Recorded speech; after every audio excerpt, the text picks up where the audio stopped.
TVK வந்து பார்த்தீங்கன்னா, ஒரு பெரிய மாஸ்டர் பிளானோட இருந்தாங்க. நம்மள்ட்ட வந்து கிட்டத்தட்ட வந்து நம்ம ரசிகர்கள் ஓட்டே ஒரு கணிசமான ஓட்டு இருந்தாலும் கூட, இன்னும் ஒரு பெரிய அளவுல வந்து ஒரு பெரிய ஒரு கட்சி கூட நம்ம கூட்டணி வச்சிருந்தோம்னா, இன்னும் ஒரு சிறப்பான ஒரு இடத்த நம்ம புடிச்சிடலாம் அப்டின்ட்டு இருந்தாங்க. ஏன் அப்டின்னு பார்த்தீங்கன்னா, ஆளுங்கட்சிக்கும், எதிர்க்கட்சிக்கு டஃப் குடுக்குற ஒரு கட்சியா நம்ம இருக்கிறோம்.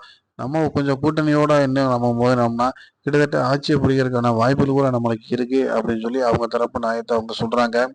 அதே நேரத்துல வந்து பார்த்தீங்கன்னா, தேசிய கட்சிய வந்து தன்னோட வலையில நம்ம வீழ்த்தியிருந்தோம்னா, கண்டிப்பா ஒரு பெரிய ப்ளஸ் பாயிண்ட் நம்மளுக்கு கிடைச்சிருக்கும்.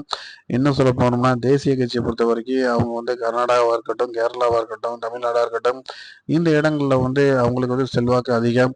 நம்மளுக்கும் இந்த இடங்கள்ல வந்து பரவலான வந்து ரசிகர்கள் உண்டு. ஸோ நம்ம வந்து கூட்டணி அவங்களோட அமைக்கும்போது, இந்த 3 மாநிலங்களுமே வந்து நம்மளுக்கு ஒரு பெரிய வெற்றி ஏற்படுத்தி குடுக்கும் அப்படின்னு சொல்லி, அவங்க வந்து ரொம்ப எதிர்பார்த்திருந்தாங்க.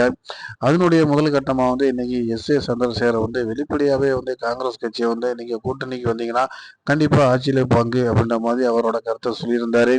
கிட்டத்தட்ட வந்து காங்கிரஸ் வந்து இன்னும் வந்து பார்த்தீங்கன்னா, பலவீனம் அடைஞ்சுட்டே வராங்க. ஸோ உங்க அதிகாரம் உங்களுக்கு வேணும்னா, நீங்க நம்மளோட வரணும், கை கோர்க்கணும் அப்படின்ற மாதிரி சொல்லியிருக்காங்க. ஸோ இது எல்லாம் ஓகே தான். பட் ஆனா மாநில தலைவர் என்ன சொல்லியிருக்காருன்னு பார்த்தீங்கன்னா, எங்கள் ராகுல் இருக்காரு. அவரு வந்து இருக்கிற வரைக்கும் நாங்க பலமா தான் இருப்போம்.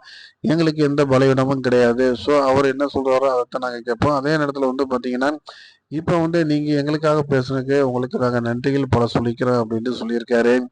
ஸோ வந்து அவங்களோட கணிப்பு பார்த்தீங்கன்னா வந்து காங்கிரஸ பொறுத்தவரைக்கும் கர்நாடகாவிலயும் அவங்க ஆளுங்கட்சியா இருக்காங்க. கேரளாவுலயும் எதிர்க்கட்சியா இருக்காங்க.